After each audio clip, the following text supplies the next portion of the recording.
I'm Greg D. Doug. I started working at a public policy think tank. I've met really fun, smart people working to solve big problems. I asked some of them if they'd come talk about their work and how good public policy makes the world a better place. And all they asked for in return was pizza.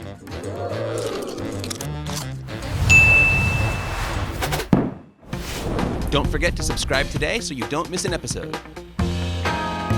Hey, Brooke. Hey, how are you? Really good. How are you? Good. To see you again. Good to see you too. Are you ready to go eat some pizza and I talk about am. Public policies? You have me at pizza. I'm Brooke Medina. I work here at the John Locke Foundation and oversee the digital strategy, the messaging, the media relations, as well as just have fun and help us make liberty and freedom ideas accessible to just the everyday North Carolinian. One of the topics you like to talk about the most is capitalism. How would you describe capitalism in its very simplest form? It is someone identifying a need or just, again, following their passions and being able to exchange that with someone else so that they can receive a different sort of product in exchange, whether that's food, shelter, a nice new purse. Those are all different ways in which we exchange with one another. Do we believe that men and women are naturally free, that they're creative, that they're rational? If we do, socialism doesn't pair nicely with our framework of understanding man. Right. But capitalism does. Capitalism recognizes anthropology. I mean, would you say that capitalism has a bad reputation these days? Sadly, it does. It has some PR problems. Oftentimes today, it's almost a triggering word for many people. And I think that's because they're conflating capitalism with cronyism. So, Brooke, do you eat a lot of pizza? I mean, would you say you're a fan of pizza? I could eat pizza every day for the rest of my life, and I would be happy with that. Okay, so you don't care what kind of pizza it is? Oh, no, I do thin care crust, what kind it is. deep dish? No. I care about that very much. Basically, the more calories you can pack into a pizza, the better it tastes. No, that's true. true. I am not about the thin crust life.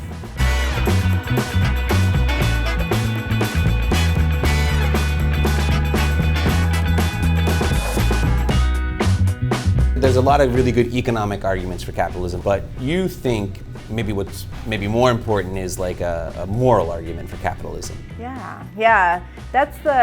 There's a heart behind it as well, and I think it's really important though to match our heart to help people with our mind to help people. It's one thing to have a heart for the poor, it's another to have a mind for the poor. Mm-hmm.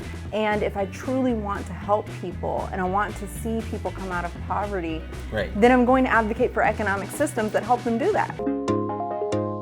When people have an initial warm-hearted, reaction to helping people in a bad situation. Yeah, and so oftentimes socialism or heavy government intervention seems like the more compassionate thing to do because it's like, okay, I'm giving my money or I'm allowing a higher tax rate to create some sort of redistribution so this person who's suffering is going to be able to benefit and they're going to have access to the things that I perceive that they need.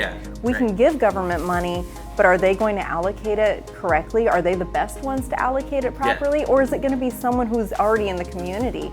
Maybe it's a church, maybe it's a community organization. And I would say those are the men and women that are best equipped to help the poor. Hayek talked about the distribution of knowledge, the needs for people that are actually on the ground to be able to make these decisions rather than some distant bureaucrat. But when we have government intervention, all in the name of trying to help the poor, it actually usually creates a lot more barriers for them. And it's beneath their dignity because it's like, no, let me help you do this rather than let me get out of your way and not be an impediment to your ability to succeed.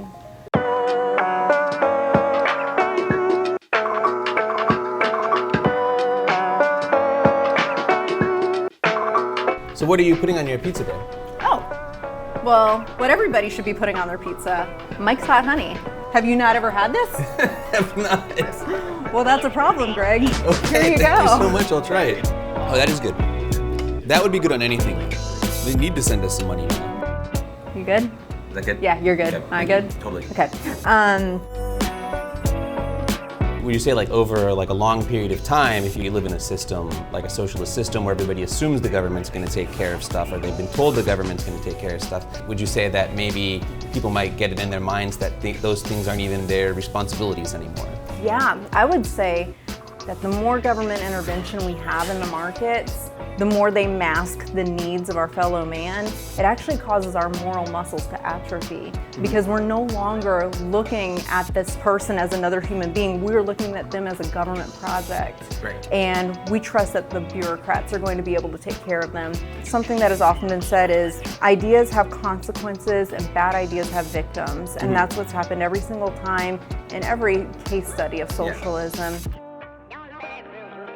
Would you say that people like in a capitalist society get kind of used to capitalism and how good it is? Yeah, I think we have a tendency to become apathetic. You think about beautiful music that you hear and you start listening to it and it's playing for 2, 3, 4 hours, you begin to forget how beautiful it actually is. And you take it for granted, and then one day the music shuts off. And then you notice that void. And I think that's oftentimes the way we should look at the freedom that we have in our markets. And I'm not saying it's perfect. I hope we begin to wake up a little bit more and realize the gift that we actually do have. Yeah. Well, thank you so much, Brooke, for joining us for pizza and public policy talk, and this has been a pleasure. It was so much fun. Thank you. Thanks for watching Policy Pizza, and don't forget to subscribe to our YouTube channel. And if you want to learn more about capitalism, visit johnlocke.org.